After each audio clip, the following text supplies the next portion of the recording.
الحمد للہ نحمده ونصلی علی رسوله الکریم اما بعد اعوذ باللہ من الشیطان الرجیم بسم اللہ الرحمن الرحیم وَلِكُلٍّ جَعَلْنَا مَوَالِيَ مِمَّا تَرَكَ الْوَالِدَانِ وَالْأَقْرَبُونَ وَالَّذِينَ عَقَدَتْ أَيْمَانُكُمْ فَآتُوهُمْ نَصِيبَهُمْ إِنَّ اللَّهَ كَانَ عَلَى كُلِّ شَيْءٍ شَهِيدًا۔ سورہ نساء آیت نمبر 33۔ ماں باپ یا قرابت دار جو چھوڑ کر مریں اس کے وارث ہم نے ہر شخص کے لیے مقرر کر دیے ہیں، جن سے تم نے اپنے ہاتھوں معاہدہ کیا ہے انہیں ان کا حصہ دو، حقیقتاً اللہ تعالیٰ ہر چیز پر حاضر ہے۔ مولا کی جمع ہے، مولا کی جمع موالی ہے، جس کے کئی معنی ہوتے ہیں: دوست، آزاد کردہ غلام، چچا زاد، پڑوسی، لیکن یہاں اس سے مراد ورثہ ہیں۔ مطلب یہ ہے کہ ہر مرد اور ہر عورت جو کچھ چھوڑ جائیں گے اس کے وارث ان کے ماں باپ اور دیگر قریبی رشتہ دار ہوں گے۔ اس آیت کے محکم یا منسوخ ہونے کے بارے میں مفسرین کا اختلاف ہے۔ ابن جریر طبری وغیرہ اسے غیر منسوخ یعنی محکم مانتے ہیں، اور ایمانکم معاہدے سے مراد وہ حلف اور معاہدہ لیتے ہیں جو ایک دوسرے کی مدد کے لیے اسلام سے پہلے دو لوگ یا دو قبیلے کے درمیان ہوا اور اسلام کے بعد بھی وہ چلا آ رہا تھا۔ نصیبہم یعنی حصے سے مراد اسی حلف اور معاہدے کی پابندی کے مطابق تعاون کا حصہ ہے، اور ابن کثیر اور دیگر مفسرین کے نزدیک یہ آیت منسوخ ہے، کیونکہ ایمانکم سے ان کے نزدیک وہ معاہدہ ہے جو ہجرت کے بعد ایک انصاری اور مہاجر کے درمیان اخوت کی صورت میں ہوا تھا۔ اس میں ایک مہاجر اور انصار کے مال کا اس کے رشتہ داروں کی بجائے وارث ہوتا تھا، لیکن یہ چونکہ ایک عارضی انتظام تھا اس لیے پھر وَأُولُو الْأَرْحَامِ بَعْضُهُمْ أَوْلَىٰ بِبَعْضٍ فِي كِتَابِ اللَّهِ، رشتہ دار اللہ کے حکم کے روح سے ایک دوسرے کے زیادہ حقدار ہیں نازل فرما کر اسے منسوخ کر دیا گیا۔ اب فاتوہم نصیبہم سے مراد دوستی، محبت اور ایک دوسرے کی مدد ہے، اور بطور وصیت کچھ دے دینا بھی اس میں شامل ہے۔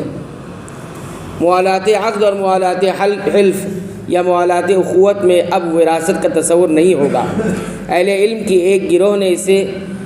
اس سے مراد ایسے شخصوں کو لیا جن میں سے کم از کم ایک لاوارث ہے، اور ایک دوسرے شخص سے یہ طے کرتا ہے کہ میں تمہارا مولا ہوں، اگر کوئی جنایت کروں تو میری مدد کرنا، اور اگر مارا جاؤں تو میری دیت لے لینا۔ اس لاوارث کی وفات کے بعد اس کا مال مذکورہ شخص لے لے گا، بشرطے کہ واقعتاً اس کا کوئی وارث نہ ہو۔ بعض دوسرے اہل علم نے اس آیت کا ایک اور معنی بیان کیا ہے۔ وہ کہتے ہیں والذین عقدت ایمانکم سے مراد بیوی اور شوہر ہے اور اس کے قریبی لوگ ہیں۔ معنی یہ ہے کہ ماں باپ نے، قرابت داروں نے، اور جن کو تمہارا عہد و پیمان آپس میں باندھ چکا ہے یعنی شوہر یا بیوی، انہوں نے جو کچھ میراث میں چھوڑا اس کے حقدار یعنی حصے دار ہم نے مقرر کر دیے ہیں، لہٰذا ان حقداروں کو ان کے حصے دے دو۔ گویا پیچھے آیات میراث میں تفصیل جو حصے بیان کیے گئے ہیں، یہاں اسے اجمالاً ان کی ادائیگی کی مزید تاکید کی گئی۔ الرجال قوامون على النساء بما فضل الله بعضهم على بعض وبما انفقوا من اموالهم فالصالحات قانتات حافظات للغيب بما حفظ الله واللاتي تخافون نشوزهن فعظوهن واهجروهن في المضاجع واضربوهن فإن أطعنكم فلا تبغوا عليهن سبيلا إن الله كان عليا كبيرا۔ مرد عورت پر حاکم ہے اس وجہ سے کہ اللہ تعالیٰ نے ایک کو دوسرے پر فضیلت دی ہے، اور اس وجہ سے کہ مردوں نے مال خرچ کیے ہیں، پس نیک فرما بردار عورتیں خاوند کی عدم موجودگی میں یہ حفاظت الہی نگہداشت رکھنے والیاں ہیں، اور جن عورتوں کی نافرمانی اور بدکاری یا بد دماغی کا تمہیں خوف ہو انہیں نصیحت کرو اور انہیں الگ بستروں پر چھوڑ دو اور انہیں مار کی سزا دو، پھر اگر وہ تابعداری کرے تو ان پر راستہ تلاش نہ کرو، بے شک اللہ تعالیٰ بڑی بلندی اور بڑی بڑائی والا ہے۔ اس آیت میں مرد کی حاکمیت اور قوامیت کی دو وجہ بیان کی گئی ہے۔ ایک مردانہ قوت اور دماغی صلاحیت ہے جس میں مرد عورت سے خلقی طور پر ممتاز ہے، الگ ہے۔ دوسری وجہ کسبی ہے جس کا مکلف شریعت نے مرد کو بنایا ہے، اور عورت کو اس کی فطری کمزوری اور مخصوص تعلیمات کی وجہ سے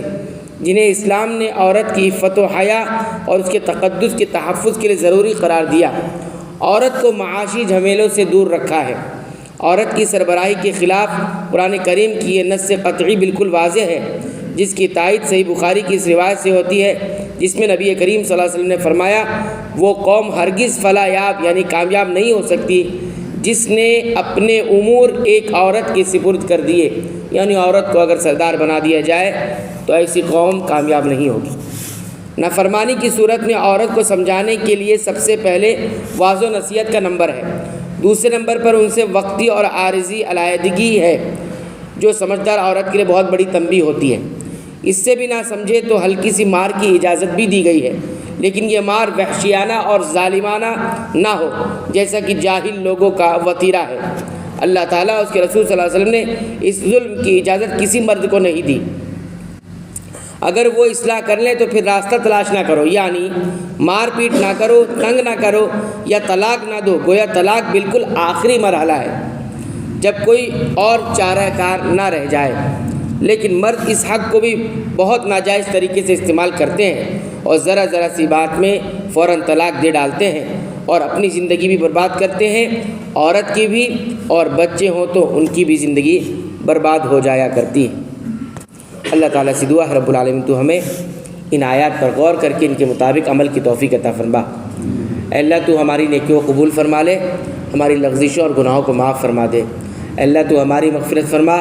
ہمارے والدین کی مغفرت فرما، تمام مسلمانوں مومنوں اہل توحید کی مغفرت فرما، آمین۔